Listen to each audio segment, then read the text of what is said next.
സന്ധ്യാവേ, ഇത് എവിടെ പോയി കിടക്കുക? നീ എന്തിനാ ഈ സിനിമയിലേക്കാണെന്നൊക്കെ പറയാൻ പോയി? പിന്നെ നാടകത്തിനാണെന്ന് പറഞ്ഞിട്ട് വല്ല നടന്നോ? എന്നിട്ട് ഇപ്പോഴോ പെണ്ണ് താനെ വരുന്നത് കണ്ടോ? എവിടെ? സന്ധ്യാവ് ആശാന്റെ കസ്റ്റഡി തന്നെയുള്ള പെണ്ണല്ലേ? ആണോ? നല്ല ബെസ്റ്റ് പെണ്ണാണെന്ന ഞാൻ കണ്ടിട്ടുണ്ട്. സന്ധ്യാവേ, സന്ധ്യാവേ. എന്തോ ആശാനെ, ആശാൻ എന്നെ വിളിച്ച? അയ്യേ, ഇതാണ് നീ പറഞ്ഞ ബെസ്റ്റ് പെണ്ണ്. പുളു അടിക്കുന്നതിനും. Sorry sorry. എന്താണ് ആശാനെ? നീ പോയി എന്റെ ഷർട്ട് കൂടെ എടുത്തിട്ട് വേണ എന്റെ സിനിമയിലെടുത്തത്. ഈ നിൽക്കുന്ന സാറാ എന്റെ സിനിമയിലെടുത്തത്. എന്റെ ആശാനെ, എന്താ ആശാൻ പറഞ്ഞു എന്നെ കൂടി ഒന്ന് സിനിമയിലെടുപ്പിച്ചു? അതെന്തിനാ സിനിമ പിടിക്കാനാ? നിന്ന് വൃത്തികത പറയാതെ പോയി എന്റെ ഷർട്ട് കൂടെ എടുത്തിട്ട് വേണ. ഒരു പെണ്ണുണ്ട് എന്റെ സ്നാപയോഹല്ലാൻ എന്ന നാടകത്തിൽ നായികയായിട്ട് അഭിനയിച്ചൊരു പെണ്ണുണ്ട്. എന്താ അവളുടെ പേര്? ഫിലോമിന, കനക, കൽപ്പന. ഒന്നുമല്ല. പിടികിട്ടി. എൽദോ അങ്ങനെ ഒരു പെണ്ണുണ്ട്? പെണ്ണല്ലാണ്. അവൻ എന്റെ പഴയ ശിഷ്യനാ. അവനാണ് എനിക്കെന്നാ പെണ്ണിനെ കൊണ്ടെത്തുന്നത്. നമുക്ക് അവനെ പൊക്കാം. എന്തിനാ എൽദോ അവനെ സിനിമയിലെടുത്തു? അവനെ സിനിമയിലെടുത്തു. നീ വന്ന് അവന്റെ വീടൊന്ന് കാണിച്ചതാ. വീട് കാണിച്ചെന്നെങ്കിലേ എന്റെ സിനിമയിലെടുത്തു. എന്ന വീടല്ല, എന്ത് വേണമെങ്കിലും കാണിച്ചു തരാം. വെറുതെ സമയം പാഴാക്കണ്ട. വാ. എന്താ അതൊക്കെ? ഒരു ചായല്ലോ. ചേട്ടാ, ആ എൽദോയും കേട്ടോ എന്നാ? എൽദോ കാലത്തെ വന്ന് ചായ കുടിച്ച് കടവും പറഞ്ഞിട്ട് പോയല്ലോ. എന്താ കാര്യം? എൽദോനെ ഞങ്ങൾ സിനിമയിലെടുത്ത് അവനെ കയ്യോടെ കൂട്ടിക്കൊണ്ടുപോകാൻ വന്നാണ്. നമ്മളെ എൽദോനെ സിനിമയിലെടുത്താ കൊണ്ടുപോകാൻ കാറുമായിട്ട് വന്നേക്കണ്. ഈശോയെ, നിങ്ങൾ മേടിക്കണ്ട. എൽദോ എവിടെ ഉണ്ടെങ്കിലും ഞങ്ങൾ തപ്പിയെടുത്ത് തന്നിരിക്കും. എല്ലാരോടും ഇടിച്ചേറി എങ്ങോട്ടാ? പിന്നെ എൽദോനെ കണ്ടുപിടിക്കണ്ടേ? കേറപ്പാ.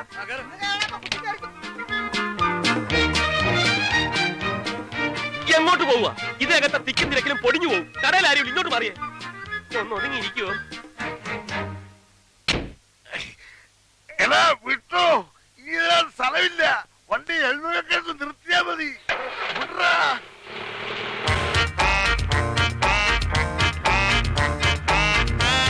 പോണ്ട എൽദോ.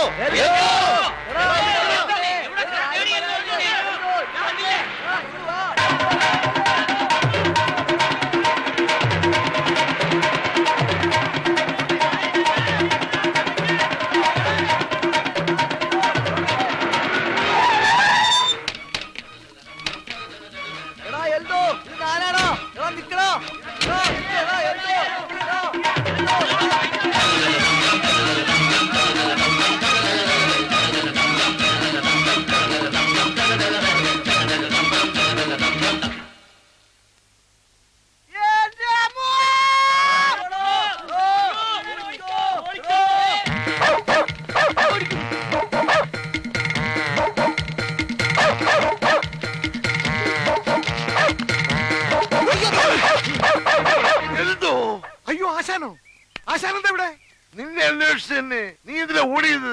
നിങ്ങൾ എല്ലാവരും കൂടി ഓടിച്ചതല്ലേ? കാശ് കൊടുക്കാനുള്ളത് കാരം പിടിച്ച് വരികയാണെന്നല്ലേ ഞാൻ വിചാരിച്ചത്.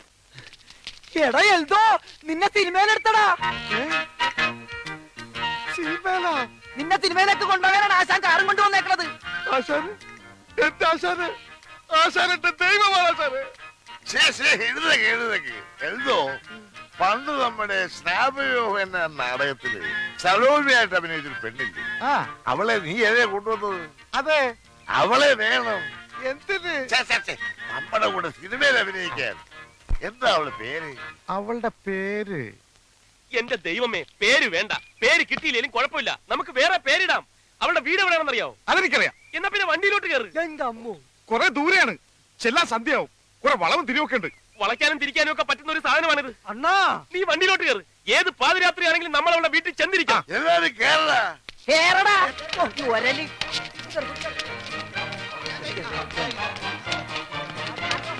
കുറച്ചൊന്ന് ഒതുങ്ങിയിരിക്കുവോ? ഓർത്തില്ലേ? മടിയിന്നിറങ്ങ. നിർത്ത്. സ്റ്റോപ്പ്.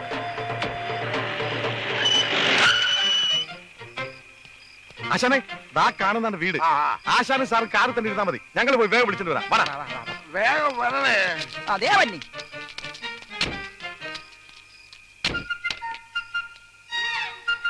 അണ്ണാ അക്രമ ഓട്ടോ ആയി പോയണ്ണാ. ഇതെന്താ തീവണ്ടിയാണോ? പുകയൊക്കെ വരുന്നുണ്ടല്ലോ. വണ്ടി അങ്ങനെ കത്തുവോ? വണ്ടിയിൽ അണ്ടകടാകം വരെ ചൂടായി പോയി. അണ്ണാ ഇത് ആ വീടല്ലേണ്ണ? ഏത് വീട്? നിങ്ങളുടെ നാടകത്തിൽ നിന്ന് ഒളിച്ചോടിയ പെണ്ണില്ലേണ്ണ ശകുന്തള? അവളുടെ വീടല്ലേണ്ണ ഇത്? ശകുന്തളയുടെ വീടാ? ശകുന്തള അവളുടെ പേര് കിട്ടി, ശകുന്തള.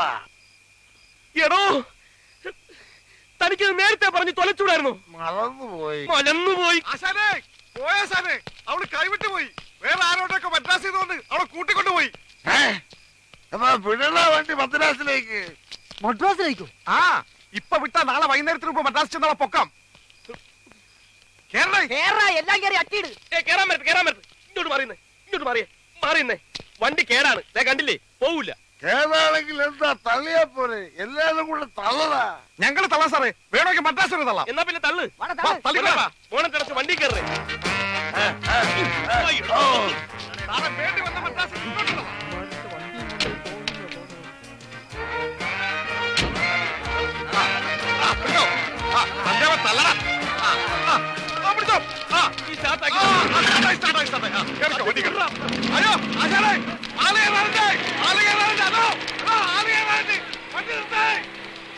നിർത്തടാ വണ്ടി. എന്റെ പിള്ളേരെ കൂടെ കേട്ടടാ. അവര് കാണട്ടടാ മദ്രാസ്. മദ്രാസിലേക്കല്ല, തന്റെ കാല് തല്ലി ഓടിക്കാനാ കൊണ്ടുപോകുന്നത്. അയ്യോ രക്ഷിക്കളെ, എന്റെ കാൽ തല്ലി ഓടിക്കാൻ കൊണ്ടുപോവാളെ ഇവന്മാരെ. ഓടി വായോ, വണ്ടി നിർത്തടാ. ഇയാളെ കൊണ്ട് വലിയ ശല്യമായല്ലോ. പൊന്നപ്പാ, ഇയാളെ എന്താ ചെയ്യേണ്ടത്? നിർത്തിയിട്ട് കൊക്കയെ തട്ടിയാലോ? എന്റെ കാല് തല്ലി ഒടിച്ച് കൊക്കയെ തട്ടാൻ ഇവന്മാര് പ്ലാൻ ഇടുന്നേ. ഒന്ന് മിണ്ടാതെ കിടക്കണോ പണ്ടാരം. അയ്യോ അയ്യോ.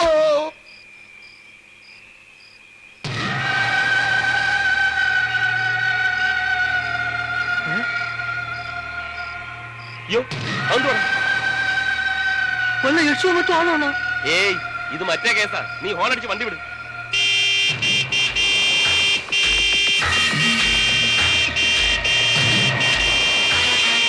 വണ്ടി കൊണ്ട് കേട്ടാതെ വെട്ടിച്ച് മാറ്റണം.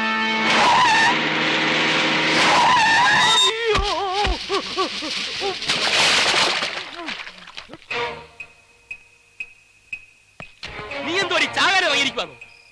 അതെ, ഞാൻ ചാകാൻ തന്നെ ഇറങ്ങിയിരിക്കുക. ഞങ്ങളെ വണ്ടി മാത്രമേ കിട്ടിയുള്ളൂ നിനക്ക് ചാടിച്ചാവാൻ. വേറെ എത്രയോ വണ്ടികൾ ഇതുവഴി പോകുന്നുണ്ട്. ദാ വരുന്നൊരു വണ്ടി, പോയി ചാടിച്ചാവ്. അണ്ണാ, അണ്ണാ ചെന്ന് പിടിക്കണ്ണ. എന്തിന്? പോയി ചാവട്ടടാ. അങ്ങനെ പറയല്ലേണ്ണ, ചത്ത നമ്മൾ സമാധാനം പറയേണ്ടി വരും, സാക്ഷി പറയേണ്ടി വരും. പിന്നെ കോടതി കയറി ഇറങ്ങാനേ സമയം കാണുള്ളൂ. ചെല്ലണ്ണ, പിടിച്ചു മാറ്റണ്ണ. അങ്ങോട്ടേന്ന് പിടിച്ചു മാറ്റണ്ണ. ഓരോരോ പണ്ടാരങ്ങളും ഇങ്ങോട്ട് വരാൻ.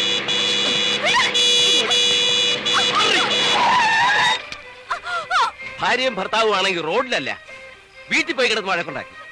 ഭാര്യ തന്റെ വണ്ടി എടുത്തോണ്ട് പോടോ കളവാ.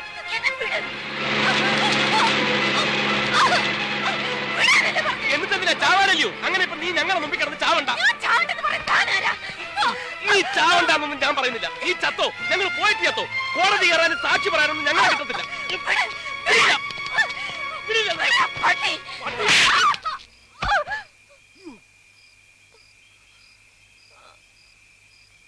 അവിടെ കിടക്ക്. ബോധം തെളിയുമ്പോ നീ മരിക്കോ ജീവിക്കോ എന്ത് വേണമെങ്കിലും ചെയ്തോ. പൊന്നപ്പാ, നീ വണ്ടി കയറാ. അണ്ണാ, എന്താടാ? ഇവള് പോരേണ്ണ അണ്ണനി. എനിക്കാ? എന്തിന്? അണ്ണന്റെ നാടകത്തിലേക്ക് ഇവള് പോരേന്ന്. ഇവളാ ഈ ചാകാൻ നടക്കുന്നവളാ? ചാവാൻ നടക്കുന്ന ചിലപ്പോ ഗതികേട് ഉണ്ടായിരിക്കും. ജീവിക്കാൻ ഒരു മാർഗം കിട്ടുന്നുണ്ട് ചിലപ്പോ സമ്മതിച്ചെങ്കിലോ. എന്തായാലും അണ്ണൻ വിചാരിക്കണ പോലെ നടിയെ കിട്ടാൻ പോണില്ല. അതുകൊണ്ടാ ഞാൻ ഈ പറയണത്. ഒന്ന് ട്രൈ ചെയ്ത് നോക്കണ. ഒത്താൽ അണ്ണനൊരു നടി, അവക്കൊരു ജീവിതവും.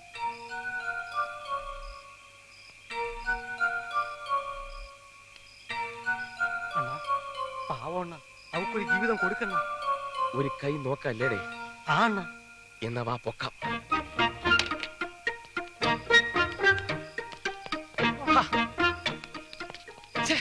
നീ കാല് പിടിക്കുന്നു. നല്ല തറവാട്ടി പറഞ്ഞ പെണ്ണാണെന്ന്. അത് നിനക്കെങ്ങനെ മനസ്സിലായി? അതിന് വെയിറ്റ് കണ്ടാലോ? അപ്പൊ നിന്റെ വെയിറ്റ് അനുസരിച്ച് നിനക്ക് തറവാടേ കാണത്തില്ലല്ലേ. ഒന്ന് പോടാ.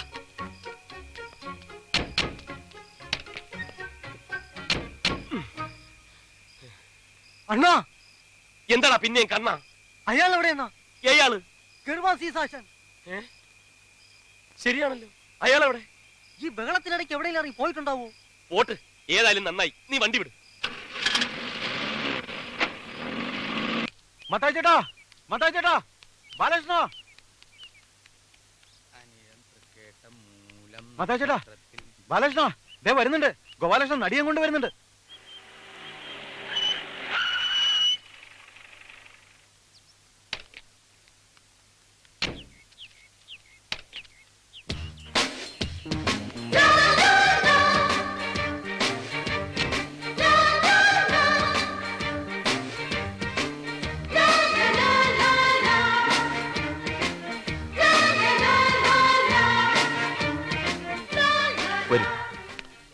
എന്തെന്നാ? നിന്നെ ആര് വിളിച്ചടേ? ശല്യം. നീ പെറ്റിക്കൊണ്ടാകത്ത് പോയി. മീര വരൂ.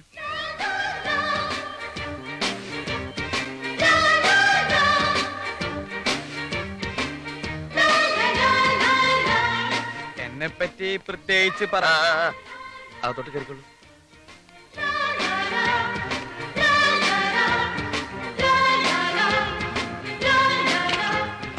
ഇതാണ് എന്റെ മുറി. തൽക്കാലം ബാഗും പെട്ടിയും ഒക്കെ ഇവിടെ തന്നെ ഇരിക്കട്ടെ.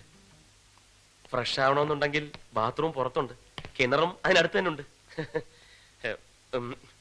റെസ്റ്റ് എടുത്തോളൂ, റെസ്റ്റ് എടുത്തോളൂ. അവളെ വിളിച്ച് ഞങ്ങൾ ആരാണെന്നും എന്താണെന്നൊക്കെ പറഞ്ഞ് പരിചയപ്പെടുത്തി തറാ. അതൊക്കെ ഞാൻ നല്ലോണം പറഞ്ഞിട്ടുമുണ്ട്, ശരിക്കും പരിചയപ്പെടുത്തിയിട്ടുണ്ട്. ഇനി ആ കാര്യത്തിൽ നിനക്ക് ഒരു പ്രതീക്ഷയും വേണ്ട ബാലകൃഷ്ണ. എന്തായാലും കലക്കിട നീ. നിന്നെ ഞങ്ങൾ സമ്മതിച്ചു തന്നിരിക്കുന്നു. നീ എവിടുന്ന് പൊക്കിയിട ഇതിനെ? എവിടുന്നും പൊക്കിയതും താഴ്ത്തിയൊന്നുമല്ല. ഇവളെന്റെ മുറപ്പെണ്ണാണ്. മുറപ്പെണ്ണ? എന്റെ അല്ല, അവന്റെ. നിന്റെ മുറപ്പെണ്ണ? അതെ, എന്റെ അമ്മാവന്റെ മകൾ മീര. നിന്റെ ഏതമ്മാവന്റെ? ദേ, അപ്പം തിന്നാ മതി, കുഴി എണ്ണണ്ട. അവള് അപ്പം ഉണ്ടാക്കോ? ഓ, അപ്പം തിന്നാ മതി. ഇവ കുഴി എണ്ണണ്ടാന്ന്. ഓക്കെ, ഞാൻ കുഴി എണ്ണുന്നില്ല. ഏതായാലും അവൾ എന്റെ നായികയാകുന്നതിൽ എനിക്കൊരു പ്രശ്നവുമില്ല. എന്നാൽ പ്രശ്നമുണ്ട്. എന്ത് പ്രശ്നം? അമ്മാവൻ പ്രത്യേകം പറഞ്ഞിട്ടുണ്ട്, അവള് നായികയായിട്ട് അഭിനയിക്കണമെങ്കിൽ ഞാൻ നായകനായിരിക്കണമെന്ന്. പോയി പള്ളി പറഞ്ഞാ മതി. മത്താച്ചേട്ടാ, ഇത് അടവ്. എന്റെ നായക വേഷം തട്ടിയെടുക്കാനുള്ള ഇവന്റെ അടവ്. അതേടാ, അടവ് തന്നെ. നിനക്ക് നായകനാവണമെങ്കിൽ നീ പോയി കൊണ്ടുപോകണം നായികയെ. ഞാൻ കൊണ്ടുവന്ന നായികയെ വെച്ച് നീ എങ്ങനെ നായകനാവണ്ട? ഇത് എവിടെയെങ്കിലും കേട്ടിട്ടുണ്ടോ? നായകന് നായികയെ സപ്ലൈ ചെയ്യുന്ന വില്ലൻ, നായകന്റെ നായികയെ തട്ടിയെടുക്കുന്നില്ലേ വില്ലൻ? പിന്നെ അപ്പൊ ഇവരല്ലേ വില്ലൻ? അത് നീ മാത്രം തീരുമാനിച്ചാൽ മതിയോ? ഓരാ, മത്തായി ചേട്ടനോട് തീരുമാനിക്കട്ടെ. പക്ഷെ നായികയും വേറെ തീരുമാനിക്കേണ്ടി വരും. അല്ല, ഇവൻ നായകനും നീ വില്ലനും ആയി വെച്ചിട്ട് ഇപ്പൊ എന്താ ഒരു കുഴപ്പം? അപ്പൊ ഈ കഴിഞ്ഞ നാടകങ്ങളൊക്കെയോ? അങ്ങനെ ആയിരക്കണക്കിന് നാടകമൊന്നും കഴിഞ്ഞിട്ടില്ലല്ലോ. ആകപ്പാടെ ഒരു നാടകല്ലേ കളിച്ചിട്ടുള്ളൂ. പോരെ, എത്രായിരം ജനം കണ്ടതാ. അവരോടൊക്കെ എന്ത് സമാധാനം പറയും? അവരെല്ലാം സന്തോഷിക്കും. നീ മിണ്ടരുത്. തന്നെയുമല്ല, നായകനാവാനുള്ള ലുക്ക് വന്നുണ്ടോ? ലുക്കിന്റെ പുണ്യൊന്നും നീ പറയണ്ട. ലുക്ക് നോക്കി നായകനാക്കണമെങ്കിൽ പുറത്തുനിന്ന് ആമ്പിളരെ വിളിച്ചോണ്ടൊന്ന് അഭിനയിപ്പിക്കേണ്ടി വരും. നീ പറ, നിനക്കിപ്പോ വില്ലനാവാൻ പറ്റുമോ? പറ പറ. നീ എവിടേക്ക് പോണേ? പറ്റൂല്ലെങ്കിൽ പോവാൻ പറ മത്തായി ചേട്ടാ. മത്തായി ചേട്ടൻ എത്ര വില്ലൻ വേണം? ഞാൻ കൊണ്ടുവരാം. നല്ല മണി പോലുള്ള വില്ലന്മാരെ. നീ കൊണ്ടുവരും. അങ്ങനെ നീ വേറെ വില്ലന്മാരെ കൊണ്ടുവന്നിട്ട് എന്നെ ഒഴിപ്പിക്കാൻ നോക്കണ്ട. മത്താച്ചേട്ടാ, ഞാൻ തയ്യാറാ. വില്ലനെങ്കിൽ വില്ലൻ. നീ എനിക്കൊരു ഷെയ്ക്കിന്റെ. അപ്പൊ പ്രശ്നം തീർന്നല്ലോ. നായകൻ നീ, വില്ലൻ നീ. തെറ്റി. നായകൻ നീ, വില്ലൻ നീ. പ്രശ്നം തീർന്നല്ലോ. ഗോപാലകൃഷ്ണ, നാടകത്തിൽ മാത്രമല്ല, ഇനി ജീവിതകാലം മുഴുവൻ ഞാൻ നിന്റെ വില്ലനായിരിക്കും.